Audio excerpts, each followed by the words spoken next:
नमस्कार दोस्तों। बात 28 मई की है। दिल्ली के सबाट डेयरी के पास एक लड़का खड़ा था। लड़के ने नीली रंग का शर्ट पहना हुआ था और लड़के का नाम है साहिल। लोग काम के सिलसिले में उस गली से गुजर रहे थे, लेकिन नीले कपड़े पहना लड़का साहिल कुछ और साजिश को अंजाम देने के फिराक में था। इसी बीच साक्षी अपने दोस्त के घर बर्थडे सेलिब्रेशन के लिए जा रही थी और गली में खड़ा साहिल साक्षी को रुकने के लिए कहता है। साहिल साक्षी के एक हाथ को पकड़कर दूसरे हाथ से चाकू से हमला करता है। साक्षी दीवार के ओट लेकर खुद को बचाने की नाकाम कोशिश करती है। साहिल एक दरिंदा सा चाकू मारना जारी रखता है। यह दरिंदा हत्यारा साहिल अगले 1 मिनट के अंदर साक्षी पर लगभग 40 बार चाकू से हमला करता है। जब साक्षी सड़क पर गिर जाती है तो साहिल वहां पर पड़े एक बड़े पत्थर से बार बार हमला करता है। इसके बाद दरिंदा हत्यारा साहिल साक्षी को पैर से भी मारना जारी रखता है और पैर से मारकर साहिल वहां से चला जाता है। घटना इतना भयानक है कि आप देख ही नहीं सकोगे उसे।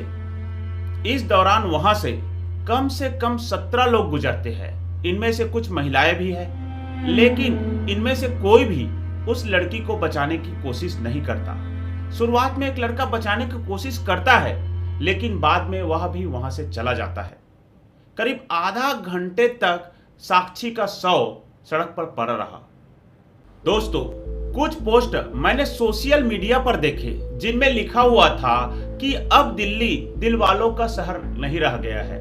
लोग इस घटना की निंदा और लोगों की घटना के प्रति असंवेदनशीलता और डर के कारण ऐसा लिख रहे हैं। अब सवाल यह है कि आखिर वहां मौजूद 2 दर्जन या 3 दर्जन से ज्यादा लोगों में किसी ने साक्षी को क्यों नहीं बचाया। आज इस घटना की मनोवैज्ञानिक पहलू का अध्ययन करेंगे। इस घटना को समझने के लिए हम सबको एक पुरानी घटना के बारे में जानना जरूरी है। ये बात 1964 की है। अमेरिका का एक शहर है जिसका नाम है किन्स। किन्स के केव गार्डन में किटी जेनोविस नाम की एक लड़की रहती थी। 13 मार्च को किटी जेनोविस नाम की लड़की का पहले रेप हो जाता है, फिर उसकी सरेआम हत्या हो जाती है। जब हमलावर चाकू से जेनोविस पर हमला करता है, उस समय वहां पर 40 लोग मौजूद होते हैं। घटना को अंजाम देने से पहले 35 मिनट तक हत्यारा जेनोविस का पीछा करता है। इसके बाद वह लड़की पर चाकू से हमला करता है। इस दौरान जेनोविस ने कई बार मदद की गुहार लगाई, लेकिन वहां मौजूद सभी लोगों ने इसे अनसुना कर दिया। कहा तो यह भी जाता है कि उस समय वहां पर 40 लोग मौजूद थे। इस हमले के समय वहां पर मौजूद एक अन्य शख्स ने न्यूयॉर्क टाइम पर अपने बातचीत में कहा था कि इस सब में मैं शामिल नहीं होना चाहता था, इसलिए मैंने कोई रिस्पॉन्स नहीं दिया। मनोविज्ञान या साइकोलॉजी में इसे बाई स्टैंडर्ड इफेक्ट कहते हैं। आइए जानते हैं बाई स्टैंडर्ड थ्योरी का मतलब क्या होता है। इस थ्योरी में बताया गया है कि ऐसे किसी घटना के दौरान जितने ज्यादा लोग मौजूद होंगे, वहां पर पीड़ित को बचाने की संभावना उतना ही कम होगी। मनोविज्ञान की बाई स्टैंडर्ड थ्योरी कहती है कि इस बात की संभावना ज्यादा है कि अकेला इंसान किसी जरूरतमंद की मदद करने के लिए आगे आ सकता है, लेकिन भीड़ में मदद मिलने की संभावनाएं कम होती है। इस विषय पर 200 से ज्यादा अलग अलग तरह से रिसर्च किए गए हैं। इससे पता चला है कि अगर पीड़ित व्यक्ति किसी को मदद के लिए उसके नाम से बुलाए तो संभव है कि अकेला व्यक्ति भी उसकी मदद के लिए सामने आए, लेकिन भीड़ में ऐसा नहीं होता। भीड़ में ज्यादातर लोग यह सोचते हैं कि कोई दूसरा मदद कर देगा, मुझे अपना काम करना चाहिए। भीड़ में ज्यादातर लोग की सोच ही यही होती है कि कोई दूसरा मदद कर देगा, इसीलिए कोई भी मदद के लिए आगे नहीं आता। यही वजह है कि लोगों की संख्या ज्यादा होने के बाद भी लोग तमाशा देखते हैं।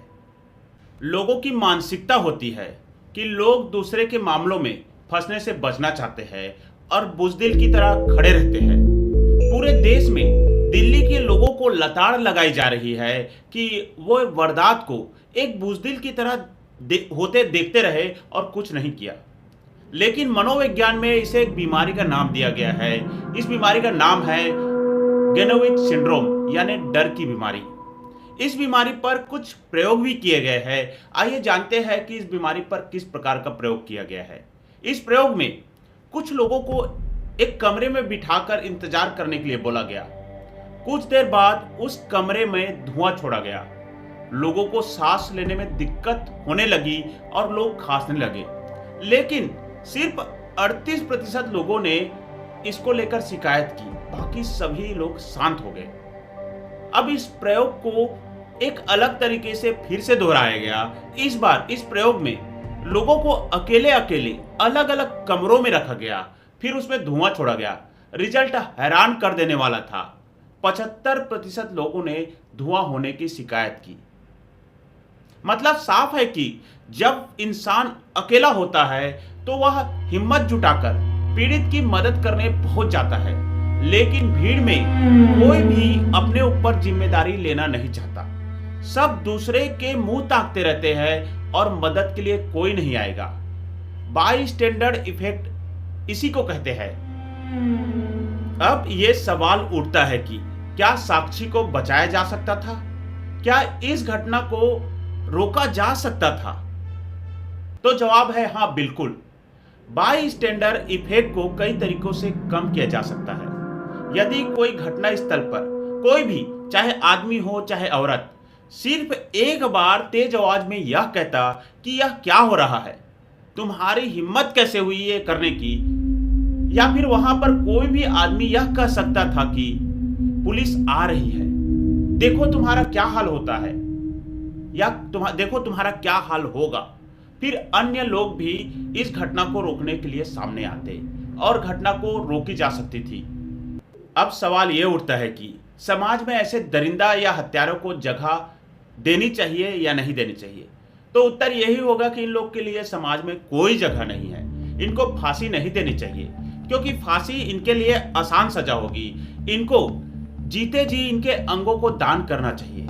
इनके आंख को निकाल कर किसी अंधे को देना चाहिए, क्योंकि ये अपराधियों का आंख होते हुए वो मानवता नहीं देख सकते। कुल मिला के समाज की दृष्टि से ये लोग अंधे हैं, तो इनके आंखों को निकाल कर किसी अंधे को देना चाहिए, ताकि उस अंधे को आंख मिल सके।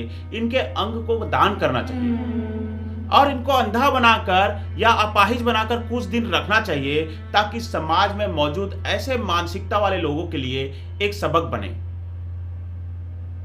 इनको फांसी भी दे दी गई कि इनके शव को इनके परिवार को नहीं देना चाहिए, बल्कि इनके शव को मेडिकल रिसर्च के रूप में उपयोग करना चाहिए। बाकी दर्शकों, आपका क्या राय है? आप कमेंट्स में बताएं। जय हिंद, जय भारत।